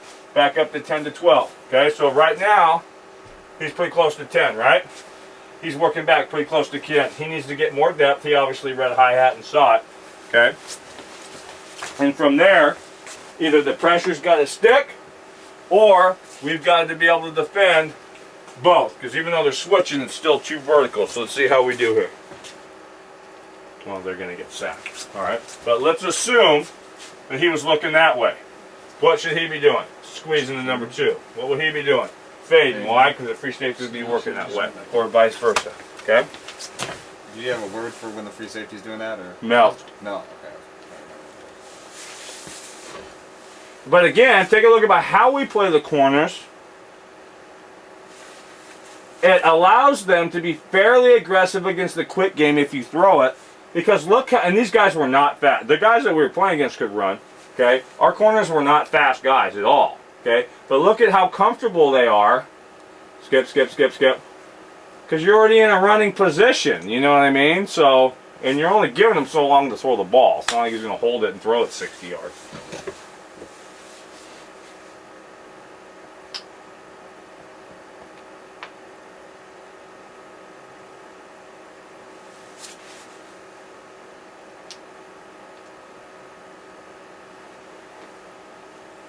Okay, not bad there by number 9.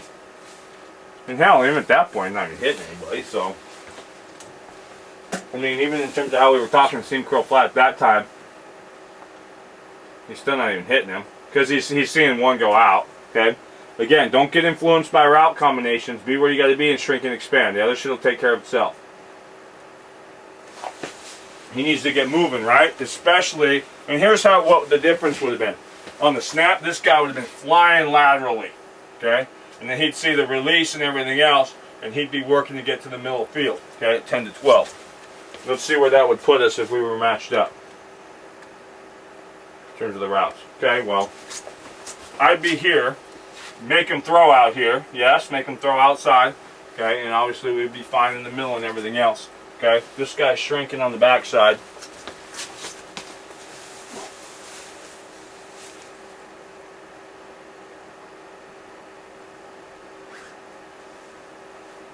Boy, Pt2. You guys remember him?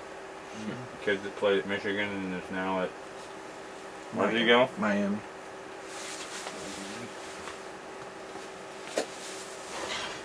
That's the biggest dick you played against. Not PT. Mm-hmm. Alright, so let's see how we would have matched up. Oh yeah, we're blitz checking and everything. That running back was pretty good. Alright, but in theory, where would we end up? He would have been here, yes? The ball's on the hash. So he would have been here. He'd be in the middle. He'd only have to be a couple yards outside, right? See, this guy, his angle is not good, right? It would have to be flatter to get toward the middle. So by the time he set up, so he'd probably be slid over a little bit. He's okay, he's in the throwing window. He should have been here until the shoulders of the quarterback pulled him inside. He just didn't get there fast enough. Okay? So his drop, this safety's drop down was not good. But how easy is it to show him landmarks too and say, hey, you know, you screwed it up. Look at where you're supposed to be. Empty? Who cares? Right? Not a big deal. We know where we're supposed to be. Who cares? Right? I know I gotta be where? On the hash. I know I gotta be where? Middle of the field. I gotta be 2 yards outside the hash. No biggie. And then we'll shrink and expand from there.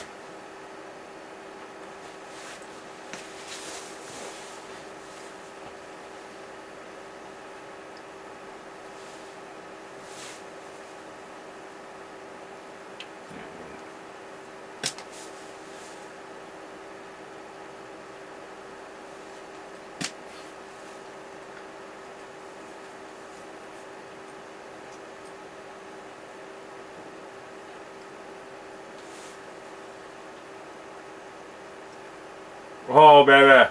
Come on. Okay, this comes back to what we talked about this morning with tackling. So this guy knows he'd be working toward the hash, right? This guy, obviously, we would have bump over and get here faster. Okay, so he's coming from deep and everything else. What we started doing after this game was we started just pre-rotating our safety, but that doesn't matter. This is out of a 3-4 front. Okay? But take a look at what happens to this guy. I'm not even worried about, you know, he's fine. I mean, at least he's kind of on. He's around where he would have been anyway, right? But even though you're the force player, what we say, everything that we talked about this morning in terms of tackling, he's done what? I'm supposed to be outside in, but what's the problem? He's out leveraged. He's already out leveraged you. So what do? Track his hip. Banana, right? Okay? And you see how that's almost like alley tempo? You should have done squared up right there at that point, right? And come back to tackle him and not overrun. But I think he was in such a hurry to get out there, right? Because he was, oh, I'm the force player. Okay, not good. Let's make the tackle, you know what I mean?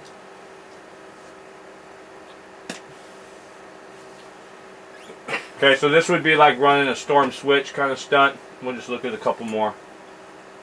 These boys from East Lake, no South Bay. They were a good football team.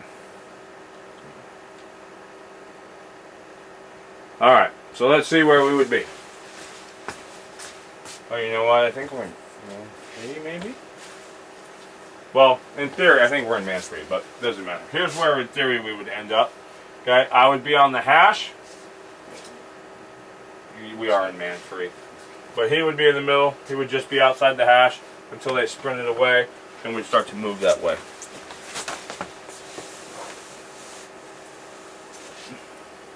Yeah, we're in man free, we just didn't hook up. Alright, here we go.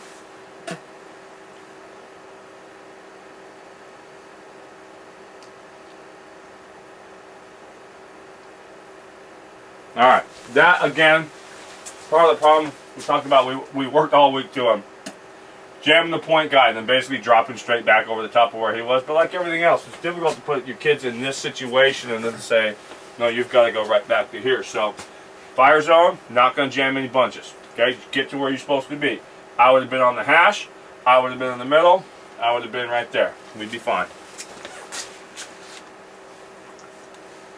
And we would be fine, right? And you know what? If they're a great passing team, there's avoiding the coverage, man. Limit yourself in terms of what you're going to run. All right, so let's see how we would have done here. Does he quick set or does he 5-step? Quick set. We should be at 5 yards, right? Perfect. Wouldn't even need to freaking move. Okay, so ball's in the middle field. I'd be 2 yards outside the hash. Hell, I'm defending 2 people on a quick set, right? I'd be in the middle of the field. Okay, I would work 2 yards outside the hash and then squeeze back in.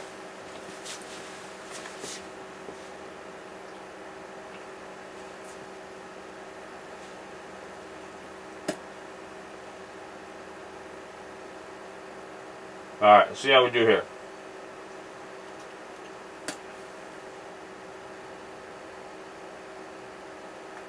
Here's your boy DJ. Yeah. It's a All right. sophomore. It's kind of hard to tell if that's 3-step or 5-step, but either way. It's a long 3-step drop. I think isn't it's it, Pt2? 3. Isn't that kind of long or no? 1, 2, 3. It's pretty big. It's 3 big. All right. At 3 big, where would I be? Be at 5 yards. So I'd be around this area, right? Okay. So he's not bad. Okay. Ball's in the hash. My initial ending point would be 2 yards until his shoulders were outside like they were, and then I would continue to expand. This guy would be more in the middle field. He'd probably be about here. Okay. This guy should have been dropping down the field. Would have squeezed in here a little bit more. He didn't drop down as far at that time. He was kind of floating more, like we were talking a little bit about the guys from whatchamacallums, like the Steelers and stuff. Okay, so that's not bad. That's kind of where he'd be. We'd take that against the quick game because it's not going to stop the quick game.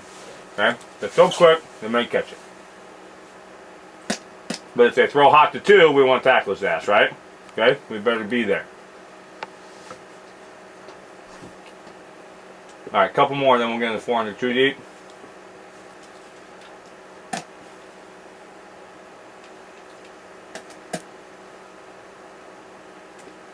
All right, ball's on the hash, so this would be kind of like a 6 spin. Okay, this guy needs to be hauling ass for the middle. I'd be a little bit wider.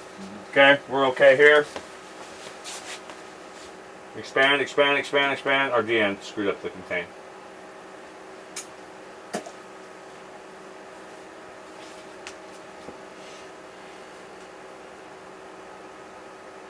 That would basically be your stack smoke. Is what that is. Okay, basically what that is.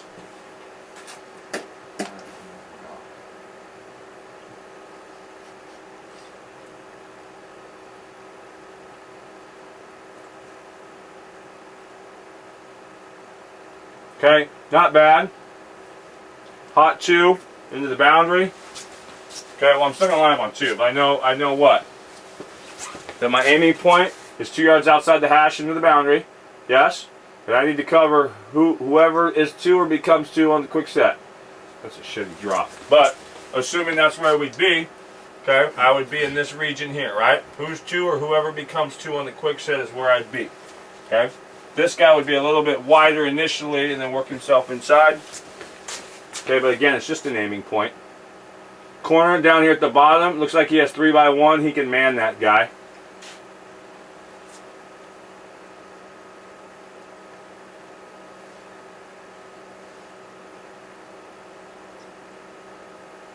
And again, it's not end-all be-all coverage. Nothing ever is. Okay. Now again, see, we're getting too sucked in here with the guy over the number 2, but that's because we matched routes a little bit more. We were still more zone conscious, but we'd be wider because he would do a better job of getting wider. So it all just kind of works into each other. So how we played things were a little bit different. Okay. But that should give you, I mean, a decent understanding, right, of it, I hope. Okay, and then you guys can decide how you're going to get to it.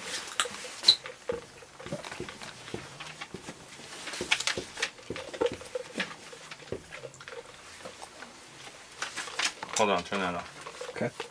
All right. So in 400 2 deep, we always brought a spur, and we called which one we wanted. So you could call it the Viking or the Monster. I mean, based on what you wanted to do. Okay. For us, we use tight, open, and because our guys just played left and right. So if we called tight, slice, and we called left, left, you know you were going. If we called open, slice, and we called left, left, they just had to know who was going. Okay. So we always brought a spur, and we always brought the mic. Okay, because again, in our cover 6 stuff, the mic never blitzed, right? Well, the mic has to be a threat to blitz. Okay, so in 5, that's when he goes. Does that make sense? So now, the mic can do different things in cover 6 when his guy is number 3, and it's a receiver. Because what's he playing first anyway? Pass. So can he get up and start to show edge pressures and stuff like that, right, in 6, and then drop out because he's playing pass first? He can't. And he's a threat. Why? He blitzes in 5. So they have to think perhaps this guy's a blitzer. Oh, okay. And things like that. All right? Now, there's different ones that we run. Okay, so we would run slice with a mobster, right?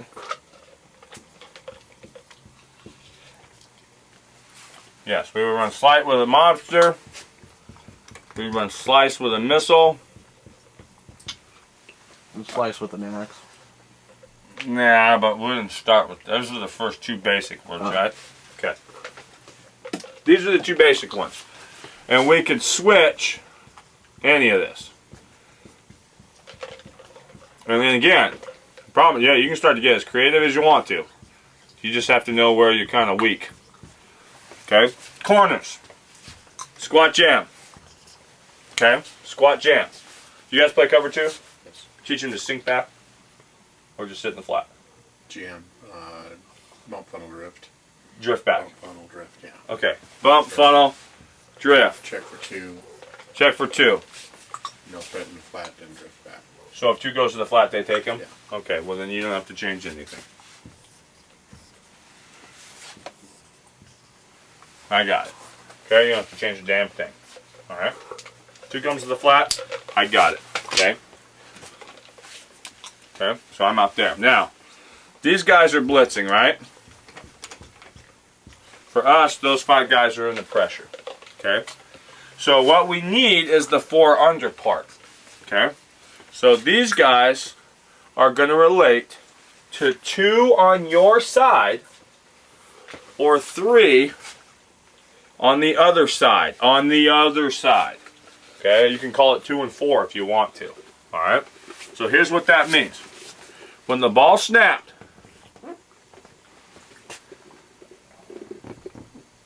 and you don't necessarily have to just make him drop, because I think you can play run against this. For us, this was purely a pass defense, okay, or perimeter run. So if it was 3rd and 4, great defense to call, right? We're going to get speed option, toss sweep, fly sweep, bubble, quick game, right? 3 and 3 deep ain't going to be quick, ain't going to be great for quick game, okay, but this stuff will help, okay? So the ball snap, let's talk pass, and then we can talk about other things that we want to be able to do, okay? Ball snap, drop back pass, okay? We're relating to number 2 on our side, okay? First thing you have to do is deny any slant by number 2. So when we tell this guy, okay, that you're going in, that you're playing off, that you're matching number 2, you've got, and you may want to tell him this, okay? You may want to tell these linebackers that you're matching number 2. So that's a different term than hot 2. Say, hey, match 2. Okay? So I'm going to work to number 2. You've got to meet him where if 2 ran a slant, you literally knock the shit out of him and they can't throw the ball to him. Okay? That's it. And if he continues to cross across the field, because, I mean, he went to run a slant and you want to prune his ass, okay, then you can start to carry him a little bit. All right? So I'm going to deny the slant by 2. Okay? If 2 slants, I collision. If 2 goes vertical, I'm going to carry. Okay, I'm going to work to get to his inside hip because I wanted to collision the slant, right? Okay, so I was the left linebacker. I wanted to collision the slant. And again, we're more concerned with eyes here. Okay, we're not so much zone eyes because we're matching now. We're going to match it up. Okay, so 2 doesn't run slant. I'm not collisioning. I'm going to continue to work to get to his inside hip. I can carry now, bring my eyes back to the quarterback. and I will carry him vertical to a depth of 12. Okay, then I can square off by that. Okay, then I can square off by then.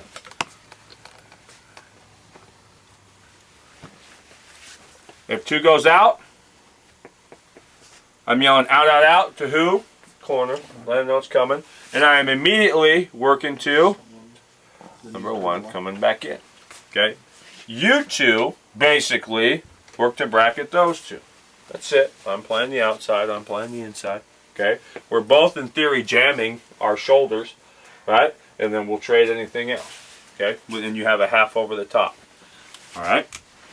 So if 2 goes vertical, I'm working to carry. But what if the corner makes a call of in? What should I do? Stick my foot in the ground and either work to collision or slide back. Okay? Because he's going to yell in and start to drift. Okay? But that's the new who? The new 2. That's the new 2. Okay? That's the new 2. So that's how we're going to play it. Now, you don't want to chase anything either. There's always a no cover zone, and that's at 5 yards. Okay? Don't chase in the no cover zone. Okay? If that guy runs a slant, the collision should happen at 5 yards. That's the intersection point. Slant would be at 5 yards. If that guy diagonals right now, we yell in. You just stick your foot in the ground and you sink, you drift straight back. Okay? And why we drift is because, let's say this guy went vertical. He went vertical, who cares? Okay? By being at 12 yards, if this guy catches the ball, we'll get that late. Okay? He'll eventually, in theory, come to him. Okay? And like anything else, you better have pressure before the guy clears across the field and throws the ball. Okay? All right? But the good thing is you will have the corner coming from the outside in. All right? Now, we said you've got 2 to your side and 3 to the other side. So what does that mean? They come out in trips. Our guys are talking. Trio right, trio right.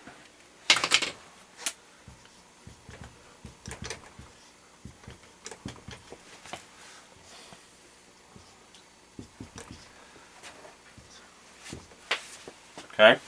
Let's just say he's running the pressure. Alright. I'm going to bump out late to get to who? 2. I'm going to bump over late to get to who? 3. Okay, I've got 2 to my side, or 3 to the other. And from there, it's all the same. Okay? From there, it's all the same. So we tell him you're matching 2, 2 to 1. You're matching 3, 2, 1. Okay? And it's identical from there. If all 3 guys went vertical, we would all carry vertical. Does that make sense? Now, because this is happening, right, you have a big void back here. Okay? So when this happens, we make a club call. Turn it off, Pt. Turn it off, Pt. Oh, turn it off. He's telling him, hey, club. Right? Means, look, man, it's trio on the other side. It's freaking 3 by 1. There's a big ass hole. Because usually in traditional cover 2, you'll get this covered down by a slot guy. Okay? You don't have that now. Okay? So that tells you, hey, play the inside part of that guy. Don't change what you do, but step to the inside so we can deny slant. Okay? Because what are they going to run on the backside? Go 3 by 1, run slant. Take away that bubble. Okay? And then again, if he fades, you can just funnel him for width. Okay? Alright? And that's the coverage. That's it. I mean, that's all it is. Okay? That's all it is. Now, when we do this, here's how we rotate. You already know that our 2 linebackers, left and right, are in coverage. Okay? We said that the mic was in the blitz. So, we will always run a slice. Slice for us was spur off the edge. So whatever term for you, you want to send, you have to decide how you're going to do this. You need somebody back here that can cover. Okay? You got to make sure what's your corners. I mean, you guys have done that, right? We're going to move our safety to be the, our safety will go jam, and then our corners will be the half players. On both sides? Well, I'm not exactly sure if we'll go personnel. Yeah, you're going to have to figure out how to do it, because here's how we rotate. Okay? Is the free safety would play the half to the side of the safety that up the blitzed. You see that? Our backside safety would go back. So maybe that's how you do it. You just say, hey, on the backside of the blitz, switch like that. On the front side of the blitz, well, I guess he doesn't necessarily know how to jam, but I don't know. You'd have to figure that out. Right. But that's how we did it. Okay? That was our rotation. Okay? What is mobster? we'd always run it on the opposite side. So he ran slice off the edge, right? Mobster would send him into the B gap. Okay, into the B gap. If we ran missile, it would send him there. So if you look at it, it's just the double-edged stuff. You can switch it, right? So it's basically the double-edged stuff is the most basic way to do that stuff. Okay? Now, with the nose guard, here's what we have done, and it's been beautiful for us. Okay? The nose guard will punch, okay? And when he gets drop back pass, he will slide on this side of the line and man the back. Okay? And it's been beautiful for us. People try to screen and they can't believe how our damn nose guard's on their running back. Okay? It's really a beautiful thing. Okay? It's really a good thing. So our nose guard will slide and man the back. And it takes practice. So I'm telling you, if you guys are in 7-on-7 and you want to practice some of this, bring your nose guard over. Okay? Just have him, he's going to work, he's going to play the line of scrimmage because he wants to play a run if it's a run. But then he's just going to slide on his side of the line to man the back. Now, obviously, if the back shoots out, he's uncovered. Okay? So you have to make a decision. Are we automatic blitz checking with the end guy on the line, or the edge blitzer, which means if we run slice and that back flares, do I have to peel and pick him up? Or do you just say, no, screw it? And we've had that conversation game plan-wise, too. And our coach said, no, we're not going to do it. You have a corner sitting out here. If he flares, he better come up and tackle his ass. Okay, so and then you don't have to teach anything new. So, but our nose manning the back on any interior stuff has been beautiful. Okay, it's been beautiful. Now, those were the basic ways. What PT was saying, and basically the run fits are inside of 2, right, PT? Because you pulled trigger with your corners. Yeah, the front side, outside linebacker, inside of 2. And the backside just took the open gap. Mm-hmm. Just ran, right? Yep. I would imagine. Yeah. Yeah. Or if it's 2x2, run away, cut back. Right. Run Yeah. 2, So fit inside of 2. yeah, and I wouldn't probably use this. I mean, I guess you could use it against the run, but for us, let's just say we ran it like this. Okay. Like he's saying, okay, run at me. You'd have him fit here. Well, or he'd pull trigger or what? In 2x2, that's weird because you got the safety fitting outside. If it's 3x1, he fit inside of 2. There, I guess you'd put him there. I don't know how he did it this year. Okay. As far as that goes. The bonus you get is that guy. You guys play it like this? You ever done that? Where you pull it? You guys play cover 2 for passing, that's it? Yeah, well, we ran against option because we bring this corner up and take pitch.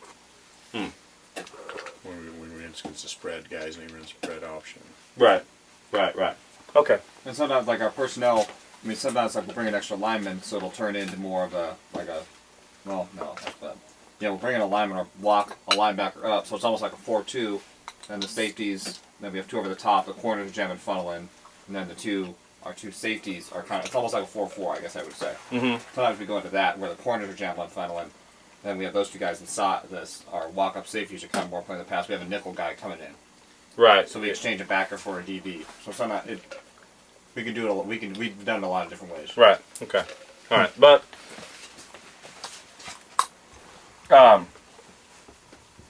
yeah. I mean, in terms of run fits, just to make it easy, I just tell them, hey, you fit inside of 2. Period. Run at you, tackle the ball, run away. You got cut back, and here's why. It makes it very easy if you tell these corners, because let's say you brought your safeties, or again, you can look at how you're going to do it, but whoever the corner guys, because at Poway, when we played cover 2, we took our free safety and our strong safety, we put them up. We were a 3-4 team. Shit, like those were our hitters, man. Yeah, they're more physical. Those are our physical guys. We brought them up, took our little skinny corners, put them back.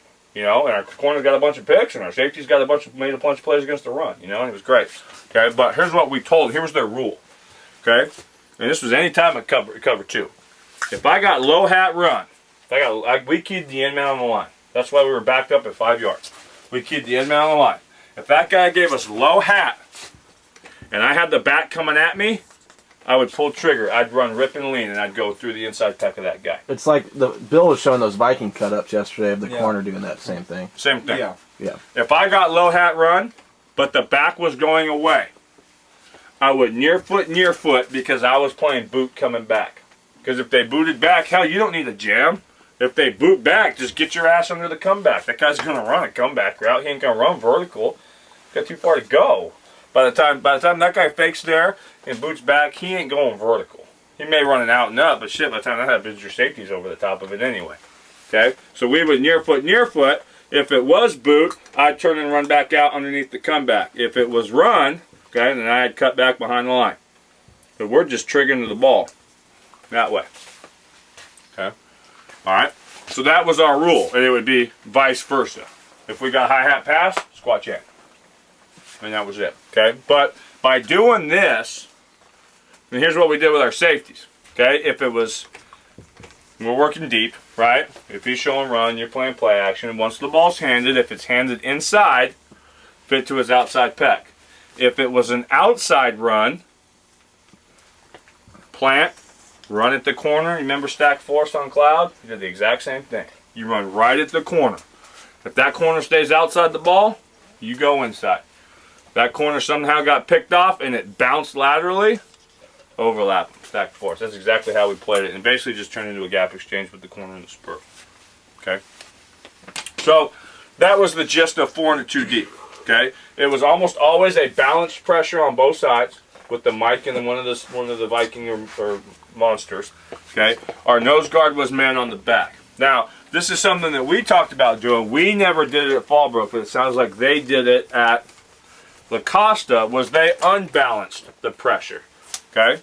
They still ran, it sounds like, your storms and your smokes at a stack. Mm-hmm. At a stack. Okay? They're just doing it with different people. So now you're doing it with the mic. Because before, remember, it was our B, right? Now you're doing it with the mic, getting these guys to drop the 2. Okay? Because again, let's say they ran at you. Well, what would he do? He would trigger there. What did you tell him to do? Fit inside of 2. Tackle the ball carrier. Just go to that open gap. Okay? And again, it's not going to be the greatest thing in the world. Okay? But the problem we run